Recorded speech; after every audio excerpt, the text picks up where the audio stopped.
It's kind of like the Wiley Post special, isn't it? There are times when a simple number can mean so much. That number for the McCarley family is 2. The father, a World War II veteran. I'm with veterans, but the most important veteran in my life is right here. His son, a 2-star general. As soon as I was able, I joined the service and continue to try to emulate all that he has done for the country. A trip together, their second chance at a once-in-a-lifetime experience. Ready for a day they thought might not come.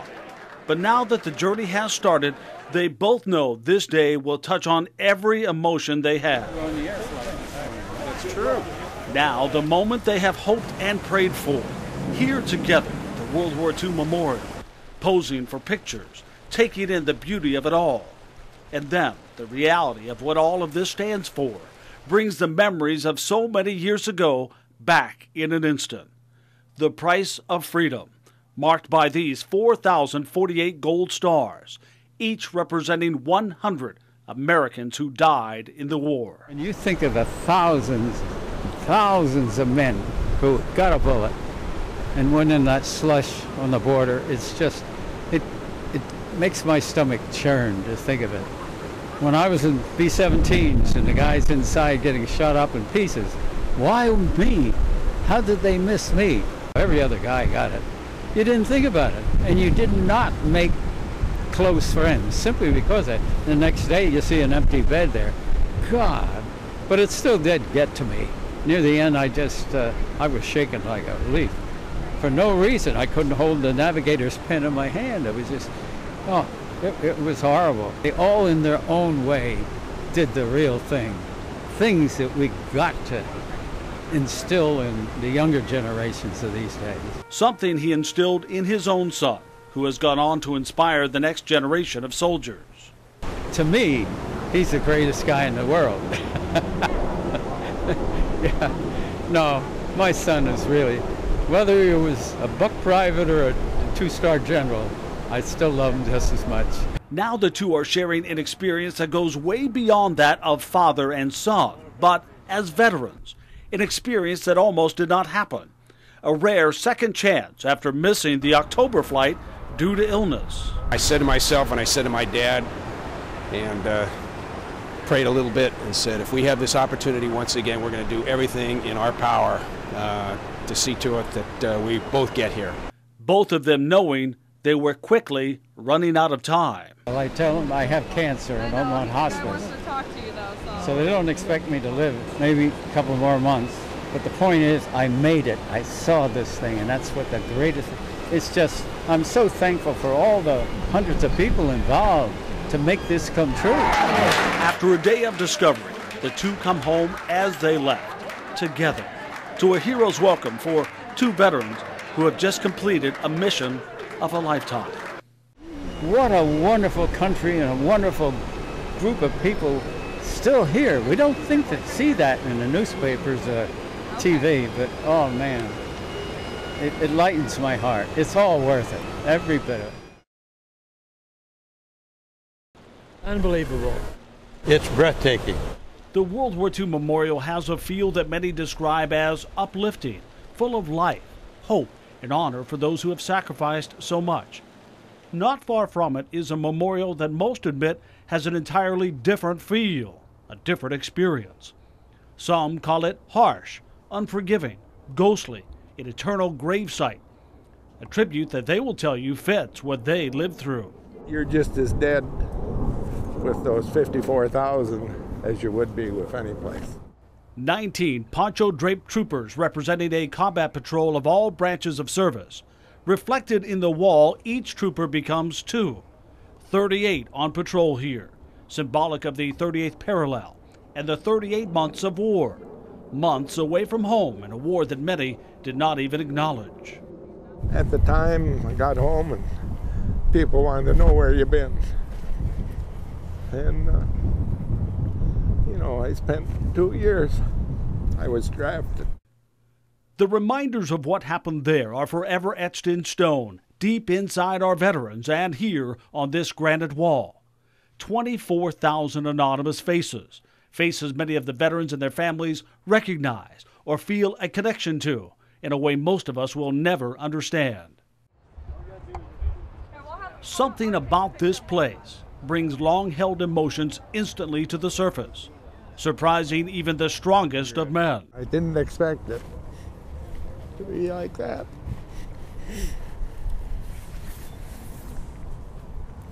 What kind of feelings are coming back? Oh, I got there late, but there was nothing there. And now I guess it's a booming country. Have you been wondering how you would react to this day? Yes. And I didn't think I would be like this. Met a lot of friends and had a lot of friends.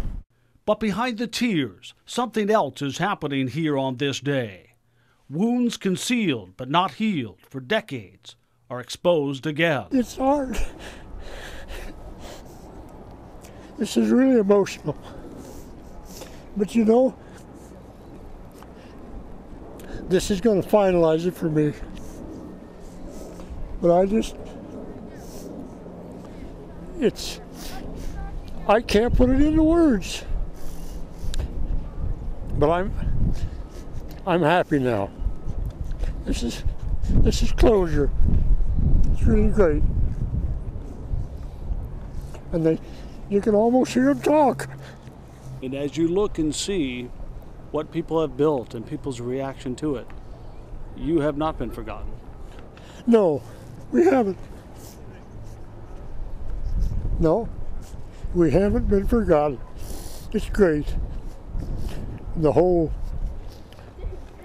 country appreciates us, and we know that now. I'll never forget this. Never.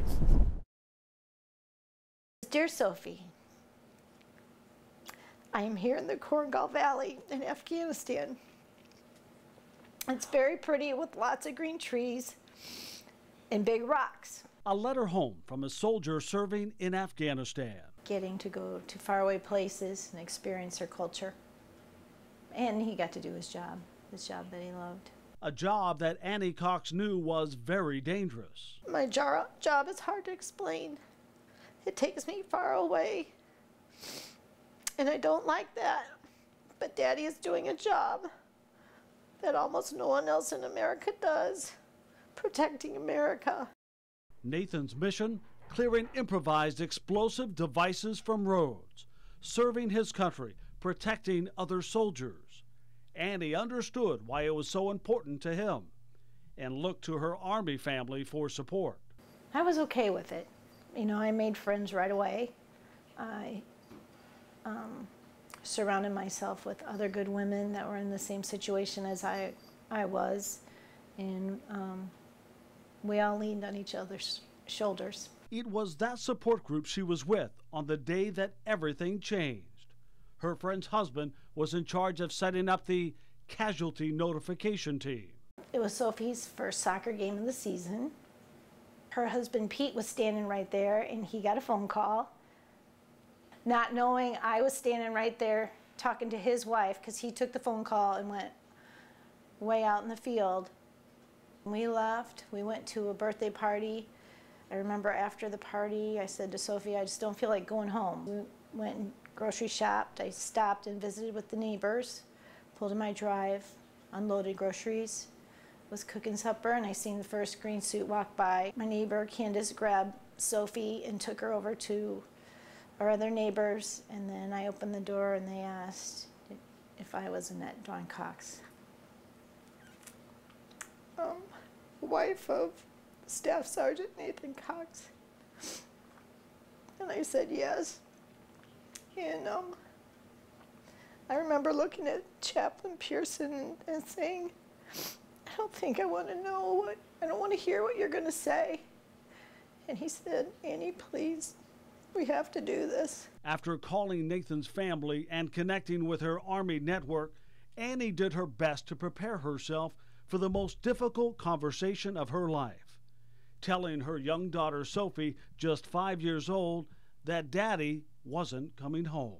I just said, Sophie, I need to talk to you. Do you remember what happened to Chloe? Chloe was our dog we put to sleep 2 weeks before Nathan left. And she said, yeah, Dad told me she went up to heaven to see God. And I said, yeah, that's where your dad's at. And she just said, you mean my dad's not coming home? And I said, no. And she said, he's in heaven with Chloe. And I said, yes. And she cried. She was only 5, but she understood. Sophie will always have something from him with her in a DVD made by the USO of him reading a book that he chose just for her. Hi, Soph. Hey, I'm going to read you Mike Mulligan and his steam shovel. And in the words he wrote for her in this letter. And oh yeah, try not to be grumpy in the morning. Lots of love, hugs, and kisses, Daddy. And Annie would soon find out he left something behind for her too, his journal. For someone who's deployed and he's in the infantry and he's a soldier and he's supposed to be all big and bad and gruff, and he wrote of the beauty of the land. You see him, you feel him when you read that journal, I assume. Yeah. For you as well. Oh yeah. Yeah. It's as, when I read it, it's as though he's sitting there talking to me about where he was at. A reminder of who he was, as she asks all of us to remember all the Gold Star families. Don't forget about our Gold Star families. It's we call it the Gold Star family. It's a member, but it's a membership no one wants to be a part of.